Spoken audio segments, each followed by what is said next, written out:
Welcome to Strip Coverlet, where we squeeze the bigger picture out of literature. I'm Adrian Ford, and we are here for another poetry discussion. A poetry discussion which will appear in two separate playlists here on the channel. Number one being the Charles Bukowski playlist. Number two being the poetry discussion playlist. Now, let's just get into it. Consummation of Grief by Charles Bukowski. I even hear the mountains, the way they laugh, up and down their blue sides, and down in the water the fish cry, and the water is their tears. I listen to the water on nights I drink away, and the sadness becomes so great. I hear it in my clock. It becomes knobs upon my dresser. It becomes paper on the floor.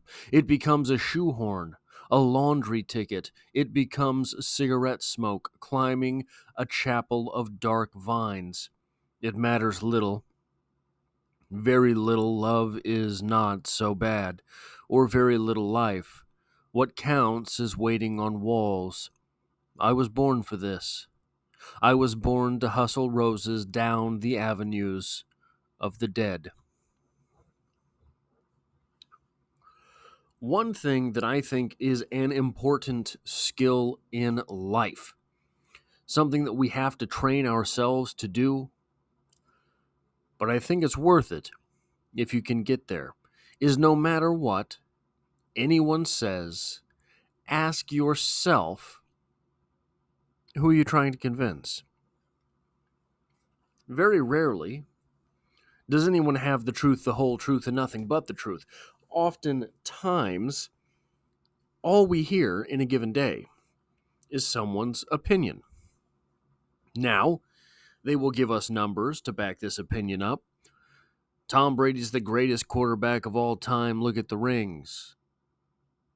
Well, Patrick Mahomes is the most talented quarterback of all time. Look at the things he can do with the football in his hand. They give us quantitative or qualitative. Tom Brady's rings, the eye test with Patrick Mahomes. All of these different things, but they're still just opinions. And you have to ask yourself, hey, who is this person trying to convince? Because it might be that person is trying to convince you. It might be, oftentimes in conversation, that is where we're at. The person is looking you in the eye and trying to convince you of something. Other times, the speaker is trying to convince himself of something. Let's read through this poem one more time and see if we can get there together. Consummation, speaking about getting there together, consummation of grief. I even hear the mountains, the way they laugh up and down their blue sides, and down in the water the fish cry, and the water is their tears. I listen to the water on nights I drink away, and the sadness becomes so great. I hear it in my clock. It becomes knobs upon my dresser. It becomes paper on the floor. It becomes a shoehorn, a laundry ticket. It becomes cigarette smoke climbing a chapel of dark vines. It matters little. Very little love is not so bad, or very little life. What counts is waiting on walls. I was born for this. I was born to hustle roses down the avenues of the dead. It's a strange phrase to have pop up. I was born for this. Born for what?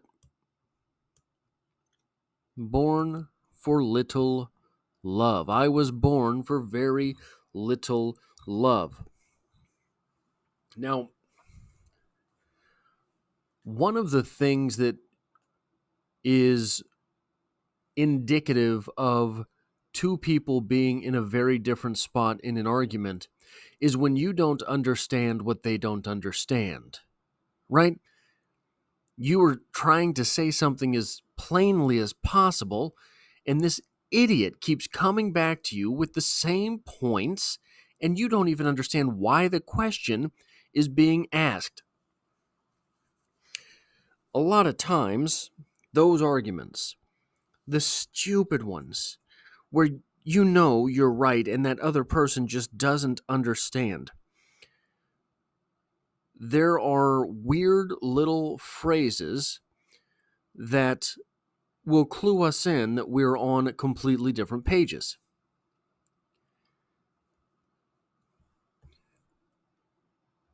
When you don't start at the same place, you're not going to be on the same page in an argument. In a poem, I know this is sounding strange right now. A poem is an argument. Just like any document is an argument. Our poet is putting something out there to be read. Our poet is putting something out there to further an argument, no matter how. I mean, my love is a red, red rose. Well, no, it's not. But in this poem, I'm going to do my best to convince you that it is. I died for beauty, but was scarce adjusted in the tomb. No, you weren't.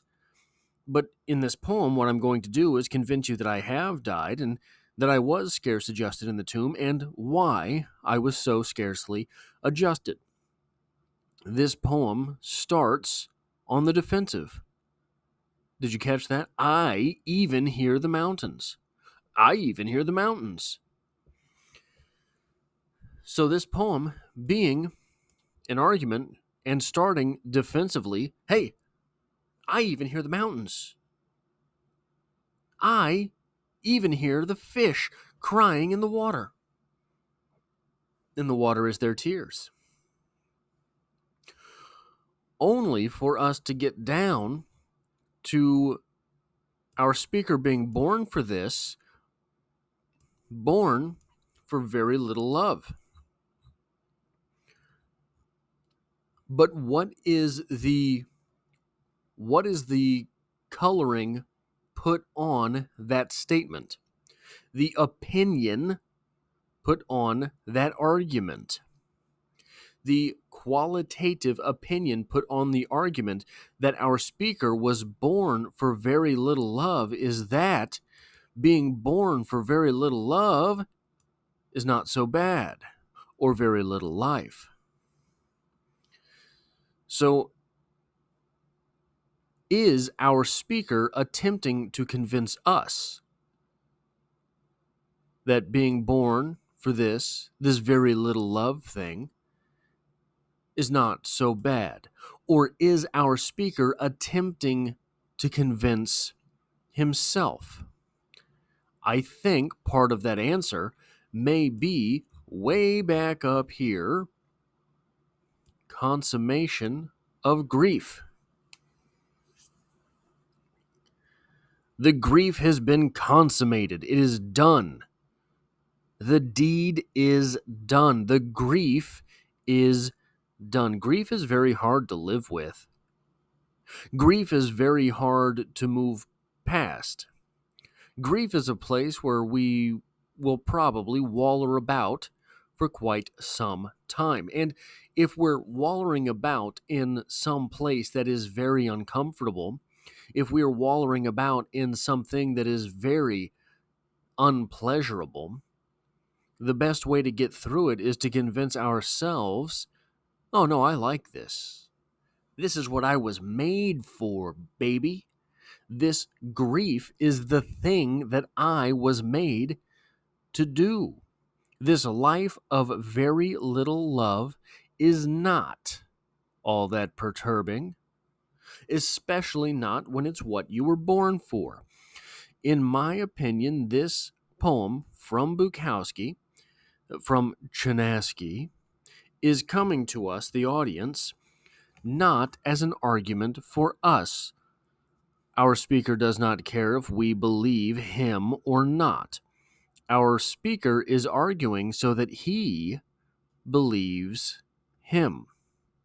This is, in that way, kind of a poem, but also kind of just an incantation.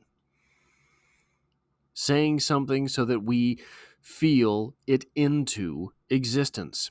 That is all I have for this poetry discussion. If you like or appreciate what I do here, hitting the like button helps me out on the channel immensely, as it tells YouTube to share this video with other literature lovers. And if you find yourself here by chance but not design, consider hitting the subscribe button in order to stick around for more literature. There is poetry every Monday.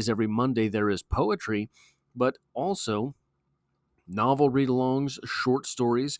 I'm making my way through the Finca Vigia edition of Ernest Hemingway's short stories right now, as well as Dubliners by James Joyce. So, yeah, hit the subscribe button if you are so inclined, and I hope to have you back for the next one.